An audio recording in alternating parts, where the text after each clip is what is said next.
बहुत बहुत धन्यवाद माननीय सभापति महोदय। आज के इस ऐतिहासिक दिन में आपने मुझे अपने वक्तव्य को यहाँ रखने के लिए मौका दिया, उसके लिए मैं पुनः आपको धन्यवाद करता हूँ। रेड कॉरिडोर से ग्रोथ कॉरिडोर तक का यह सफर कोई साधारण सफर नहीं रहा है। नक्सल मुक्त भारत का यह ऐतिहासिक उपलब्धि, यह दो चरित्रों के बीच की लड़ाई है। मैं इसे पॉलिटिकल नहीं बनाता हूं, मगर ये दो चरित्र इसे समझने होंगे। एक चरित्र है स्पष्टता, क्लैरिटी, एक चरित्र है संकल्प, स्पष्टता और संकल्प कि एक राष्ट्रीय नीति हो और उस संकल्प और स्पष्टता के साथ हम नक्सलवाद को समाप्त करेंगे। और दूसरा चरित्र है भ्रम, षड्यंत्र और सहयोग का। वो चरित्र है the character of confusion, conspiracy and collaboration. ये कॉन्स्पिरेसी, कोलैबोरेशन और कंफ्यूजन की लड़ाई है।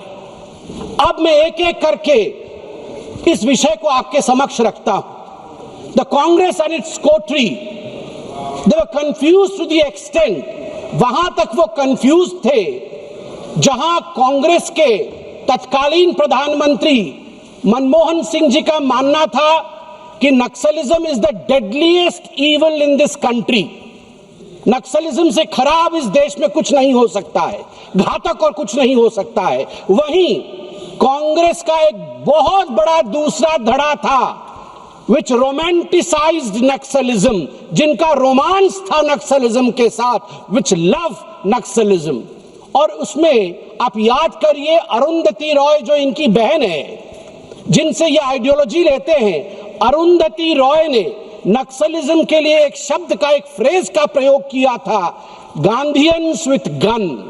उन्होंने कहा था ये जो नक्सल्स हैं ये गांधी जी के समान है, बस फर्क इतना है कि इनके हाथ में बंदूक है। आप चिंता करके देखिए किस प्रकार की चिंताधारा कांग्रेस पार्टी और उनकी सहयोगियों की। अभी थोड़ी देर पहले मैं सुन रहा था और वास्तविकता है, ये विडंबना है कि इसी देश में, भारत देश में कुछ ऐसे क्षेत्र थे जिन्हें लिबरेटेड जोन कहा जाता था, जहां पर लोग भारत के संविधान को अपने जेब में रख के चलते थे। जेब में, आज भी कुछ लोग जेब में रख के चलते हैं। वहां भारत का संविधान नहीं चलता था, वहां भारत की पुलिस और सुरक्षा की कर्मियों के विषय नहीं चलते थे। वो लिबरेटेड जोन थे, जैसे कि दंडकारण्य, जैसे कि पार्श्वनाथ, जैसे कि बूढ़ा पर्वत। आप पूछिए छत्तीसगढ़ के लोगों से, वो आपको बताएंगे ये लिबरेटेड जोन कौन से थे। और केवल लिप सर्विस होता था, उस समय की सरकार द्वारा लिप सर्विस होता था। और ऑपरेशन ग्रीन हंट के नाम पे जो ऑपरेशन शुरू किया गया था, याद करिए भारतवर्ष में किस प्रकार का फेल्योर हुआ था। उसमें 76 सीआरपीएफ जवान, 76 सीआरपीएफ जवान एक ही दिन में शहीद हुए थे छत्तीसगढ़ में, अप्रैल 2010 में। एक ही दिन में। That was the highest ever single day casualty of Indian security, second only to Operation Blue Star। आप चिंता करके देखिए, इस प्रकार की परिस्थिति थी।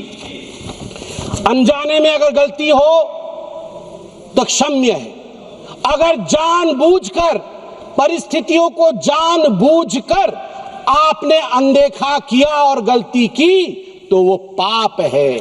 कांग्रेस ने पाप किया है, आज मैं वो सिद्ध करने वाला हूं क्यों किया है। यह जो डॉक्यूमेंट मैं लेके आया हूं सभापति महोदय, ये कोई साधारण डॉक्यूमेंट नहीं है। This is a counter affidavit submitted by the Congress party then, that is the UPA government then, in November 2013 to the Supreme Court of India in the case named Kishore Samrit versus Union of India and others।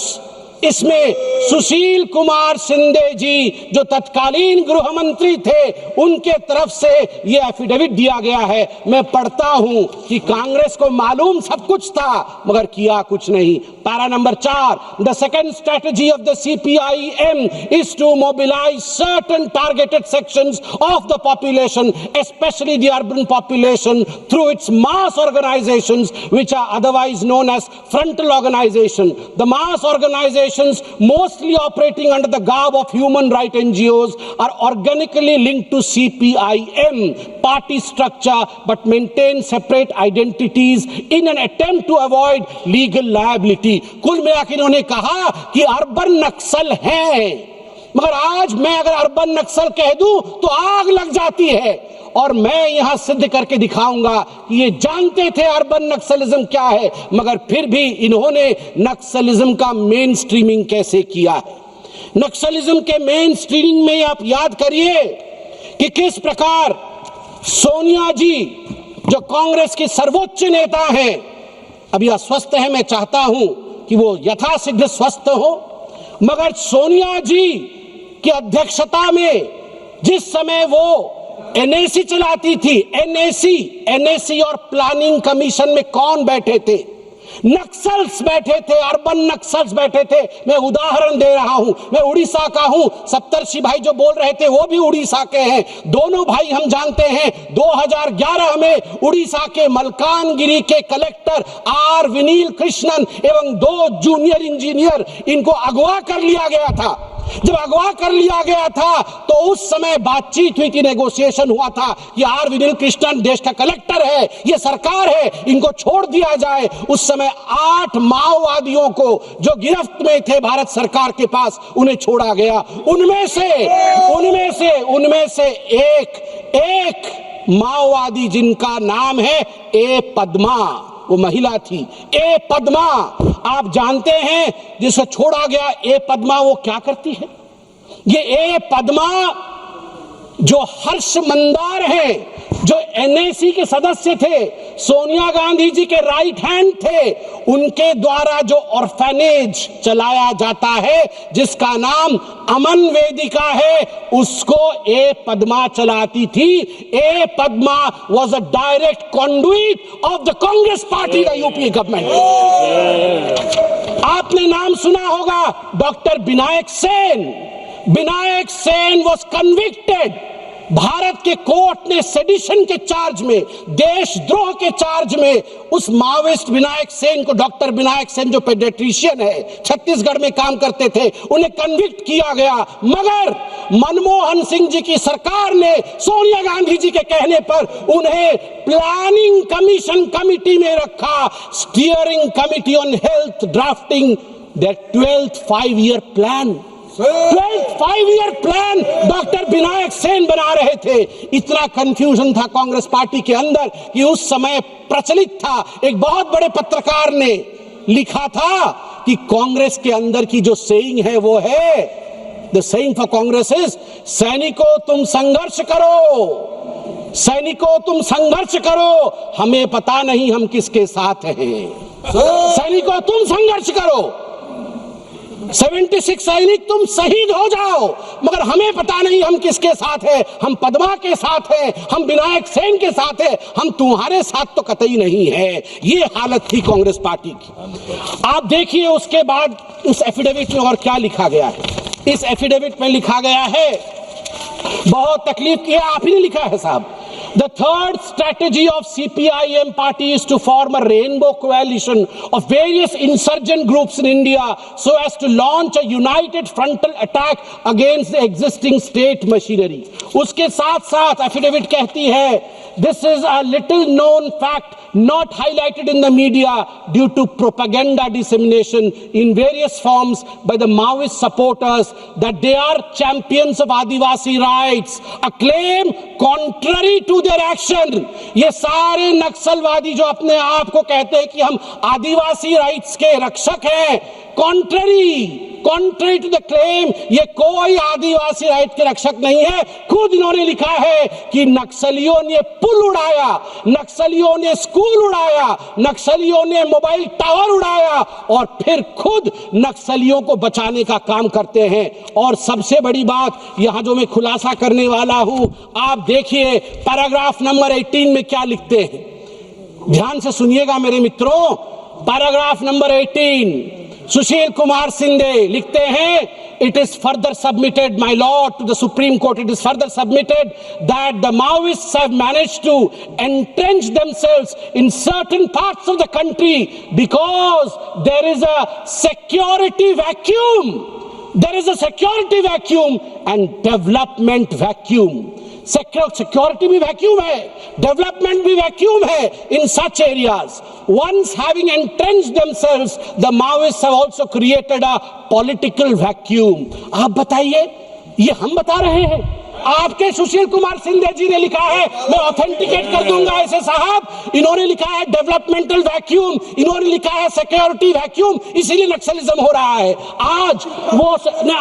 आज मैं यहां पर आपको security vacuum के बारे में बताने वाला हूं, बहुत बड़ा खुलासा करने वाला हूं, जवाब दीजिएगा साहब। सलमा जुदुम के बारे में किसने नहीं सुना है? 2005 में किसने शुरू किया?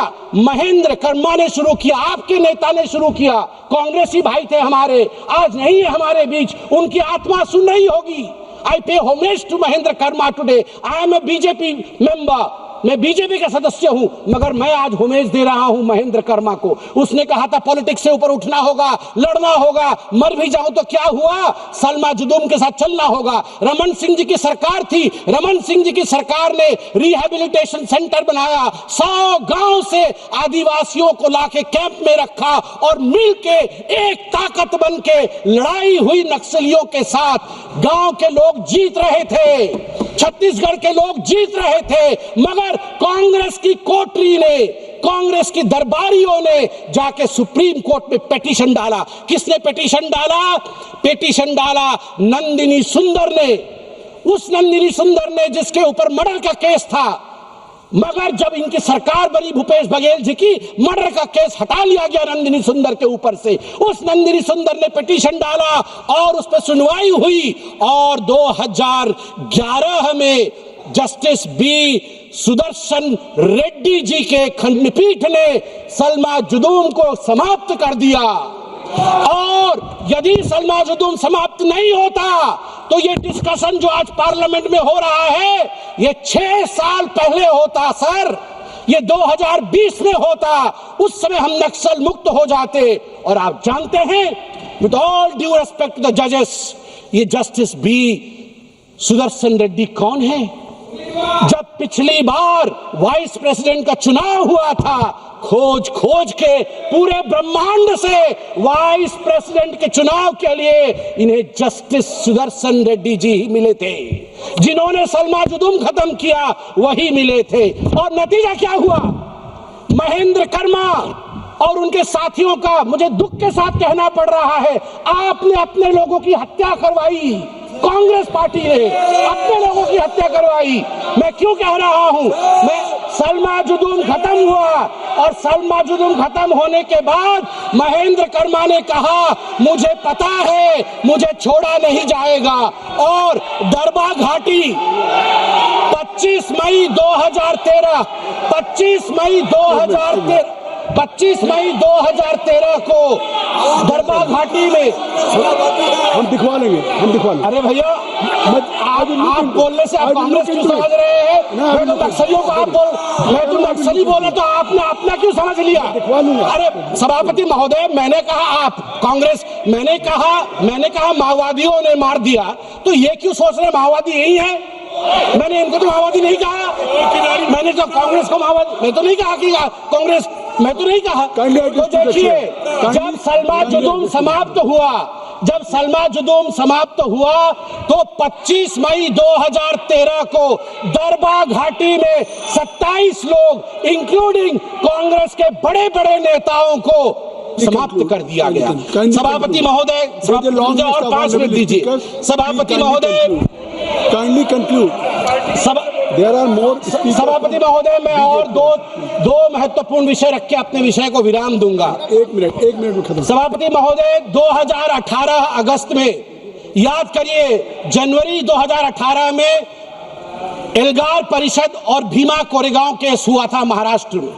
किस प्रकार की आर्जनी हुई थी और ये प्रायोजित थी, किस प्रकार भारतवर्ष को बांटने की कोशिश की गई थी, किस प्रकार जातियों को भिड़ाने की कोशिश की गई थी, और उसके पीछे माओवादियों का हाथ था। गिरफ्तार कौन कौन होते हैं? रोमा विल्सन गिरफ्तार, वरवरा राव गिरफ्तार, अरुण फेरियार गिरफ्तार, सुधा भारद्वाज गिरफ्तार, गौतम नौलखा गिरफ्तार, वेरोन गोंजाल्विस गिरफ्तार और महेश राउत गिरफ्तार। इन गिरफ्तारियों के बाद राहुल गांधी का ट्वीट आता है।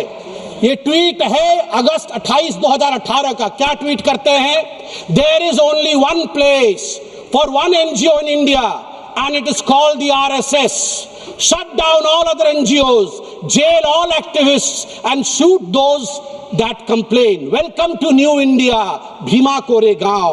मैं आज राहुल जी नहीं है, ससम्मान में राहुल जी को कहना चाहता हूं, हाँ राहुल जी, ये नया भारत है। आपने सरेंडर किया और हम धुरंधर है।